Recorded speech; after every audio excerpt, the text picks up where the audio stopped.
Welcome back to the channel, guys. Working on the camper again today. Got a lot of things on the to-do list and a lot of things I've been working on, as always. So, at work, I went ahead and got a piece of, I believe this is just 26 gauge galvanized. Got that broke up, fit in there. This was the original piece that came out of it. Piece of aluminum.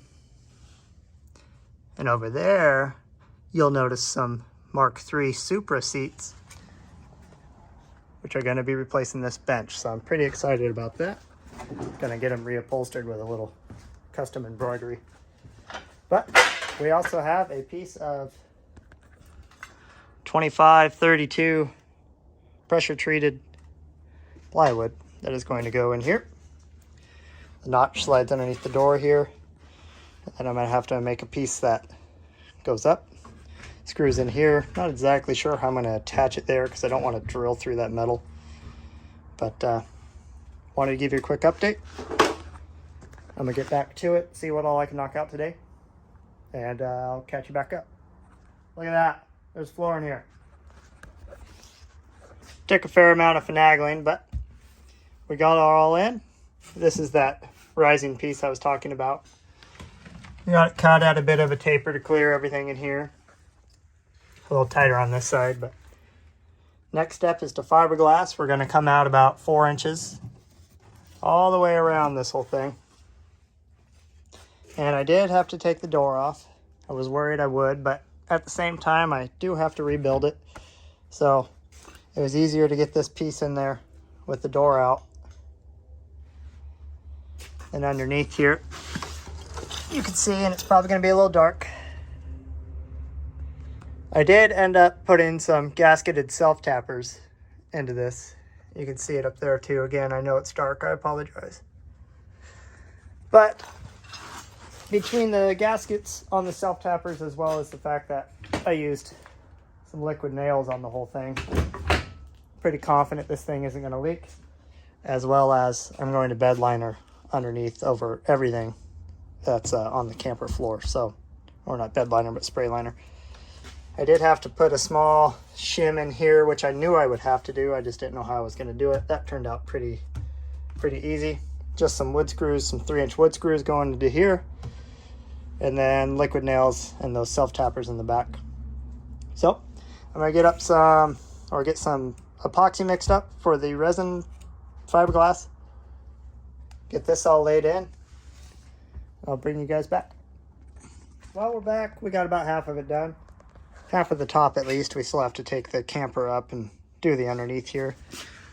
Separate it from this and fiberglass up all along that. But I ran out of resin, and more so, that resin we bought 2 years ago when we patched this area right here. And that all was clear and it set up all right. So after 2 years, 2.5 years, this stuff kind of turned brown. And I'm not even sure if it's going to set up. Totally possible there's a shelf life. I've only worked with this stuff one other time and it wasn't right there. So I know last time you could feel that it was getting warm on the outside. This time I feel no heat out of anything. So it's possible I just haven't given it enough time. It's possible it's not warm enough. Only time will tell. Either way, I'm going to go run and get more fiberglass and resin. And if that hasn't set up in that time, then I'll just scrape all that out and we'll go ahead and restart. So hopefully I don't have to do that, but I'll catch you guys up when we have this side done. All right, so we're back a couple days later now, and been making some progress as always. Got this fiberglass done over here in the corner. And as you can tell, at least a little bit, it has separated some, and that was my bad, kind of a rookie mistake.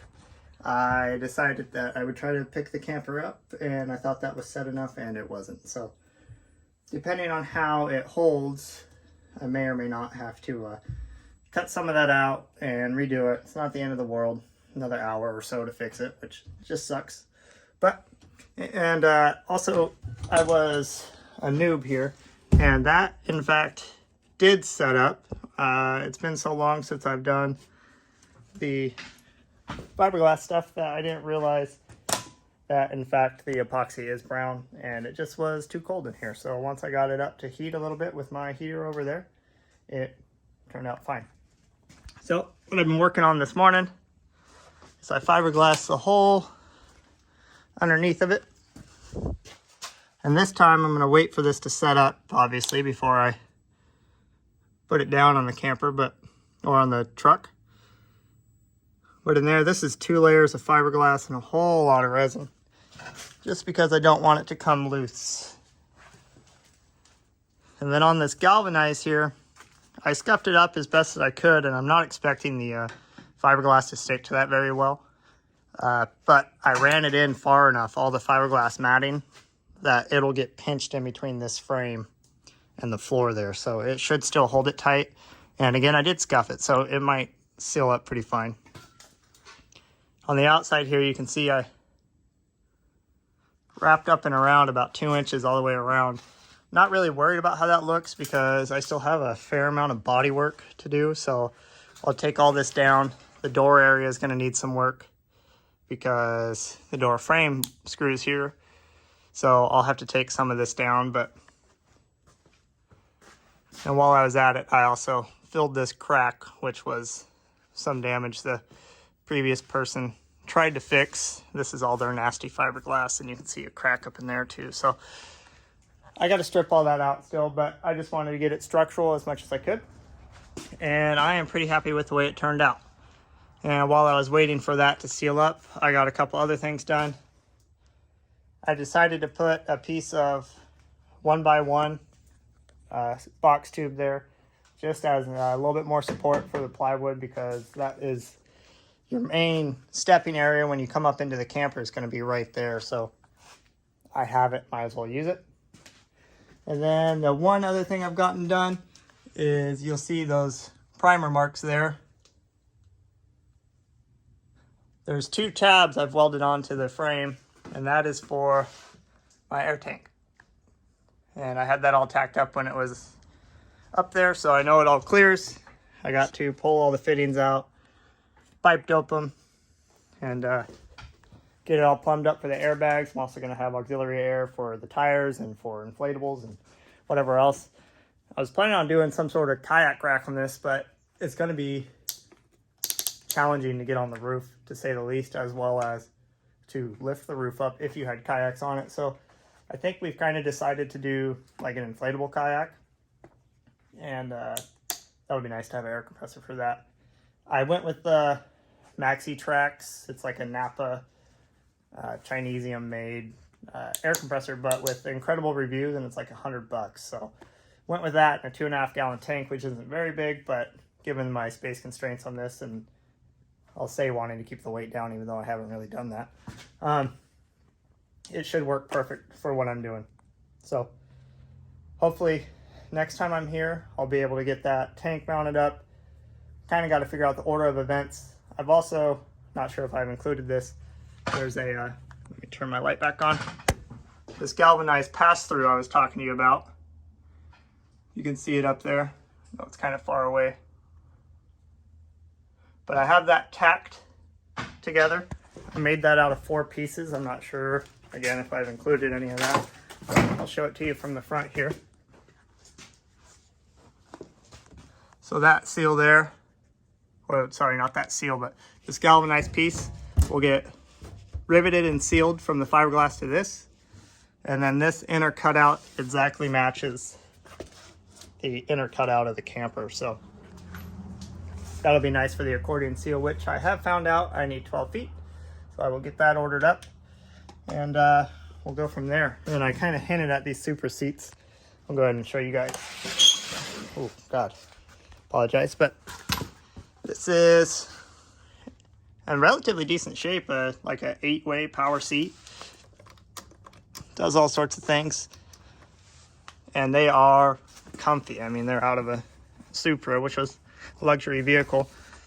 I was planning on, like I said, wrapping those with leather. I know I did say that, but I was talking to my dad, and they do make those vinyl die kits, and I know they don't turn out that great, but since I'm going to be getting rid of these seat covers anyways, I might try to do that, just dye them to black.